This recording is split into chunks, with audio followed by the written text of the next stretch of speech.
आज की वीडियो में हम बात करेंगे कि पाकिस्तान से आप यूके का वीज़ा कैसे लगा सकते हैं। अब चूंकि न्यू ईयर आने वाला है तो यूके की वीज़ा रेशो काफ़ी अच्छी हो जाती है और पाकिस्तान से बहुत सारे लोग यूके और यूरोप वगैरह के वीज़ा लगाते हैं। पहली दफ़ा जब आप यूके का वीज़ा लगाएंगे तो आपको 6 मंथ का मल्टी एंट्री वीज़ा मिलेगा और उसके बाद आप 2 साल का और 5 साल का वीज़ा लगा सकते हैं। तो अब बात करते हैं कि क्या डॉक्यूमेंट रिक्वायर्ड है यूके का वीज़ा लगाने के लिए। सबसे पहले आपके पास वैलिड पासपोर्ट होना चाहिए, 6 महीने उसकी वैलिडिटी होनी चाहिए और आपके वाइट बैकग्राउंड्स में फोटोज होने चाहिए। सबसे इंपॉर्टेंट बात है कि आपके पास बैंक स्टेटमेंट होनी चाहिए।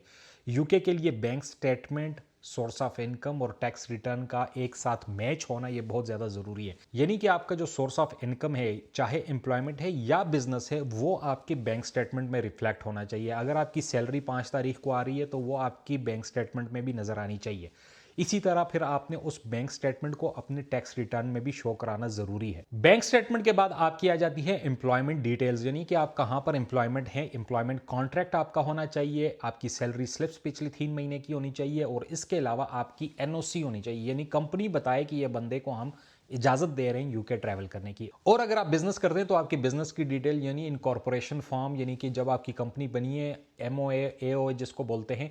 इसके अलावा आपका चैम्बर ऑफ कॉमर्स का कार्ड होना चाहिए, लेटर हेड, आपका बिजनेस कार्ड, बिजनेस की डिटेल्स, ये सारी चीजें आपने लगानी है, मैक्सिमम डॉक्यूमेंट लगाने हैं। इसके अलावा अगर कोई इन्विटेशन लेटर है आपके पास यूके की तरफ से, किसी कंपनी की तरफ से, रिलेटिव की तरफ से या स्पॉन्सर लेटर है, वो आप इसमें ऐड कर सकते हैं, जिससे आपकी वीजा की रेशो थोड़ी बेहतर हो सकती है। और सबसे इंपॉर्टेंट बात यह कि आपको अपने टाइज जो है होम कंट्रीज के साथ बहुत स्ट्रांग शो करवाने। वो आप कैसे कर सकते हैं? वो कुछ एडिशनल डॉक्यूमेंट रिक्वायर नहीं होते, आप खुद से लगा सकते हैं, जैसे कि एफआरसी हो गया, एमआरसी हो गया। अगर आपके बच्चे हैं उनका बर्थ सर्टिफिकेट लगा सकते हैं, जिससे ये जाहिर होगा कि ये बंदा वापस आएगा अपने फैमिली के लिए। इसके अलावा आपकी प्रॉपर्टी है, कोई गाड़ी है, कोई बिजनेस है, जमीन है, प्लॉट है, उसके डॉक्यूमेंट्स आप लगा सकते हैं। अब यूके के सारे डॉक्यूमेंट कंप्लीट करने के बाद आपने वीजा एप्लीकेशन फाइल करनी है। तो यूके का वीजा एप्लीकेशन ऑनलाइन ही आप फाइल कर सकते हैं और उसकी इस वेबसाइट पर आप जाएंगे, ये यूके की ऑफिशियल वेबसाइट है। यहाँ पर आपने अपना अकाउंट बनाना है।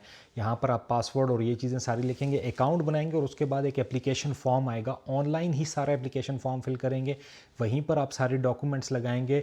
वहीं पर एक डिक्लेरेशन वाला फॉर्म आएगा, उसको भी फिल करना और साथ ही आपने पेमेंट कर देनी है। पेमेंट जो है 127 पाउंड्स है। जब ये सारा कुछ कंप्लीट हो जाएगा फिर उसके बाद अपॉइंटमेंट की बारी आएगी। तो याद रखिएगा कि यूके की अपॉइंटमेंट जो है वो वीएफएस ग्लोबल का लोकल पार्टनर यानी जेरीज के ऑफिस में होती है। कराची, इस्लामाबाद और लाहौर और साथ में मीरपुर में इनका ऑफिस है, तो वहां पर आप कर सकते हैं। तो यहां पर आपने पूरा फॉर्म फिल करना और उसके बाद आपकी अपॉइंटमेंट कंफर्म हो जाएगी। अपॉइंटमेंट आपको तकरीबन 3 से 4 हफ्ते में मिल जाती है आसानी से। और उसके बाद वीजा प्रोसेसिंग में तकरीबन 1.5 से 2 महीने लगते हैं और उसके बाद अगर आपका वीजा लगा होता है तो वो लगकर आपके पासपोर्ट के ऊपर आ जाता है।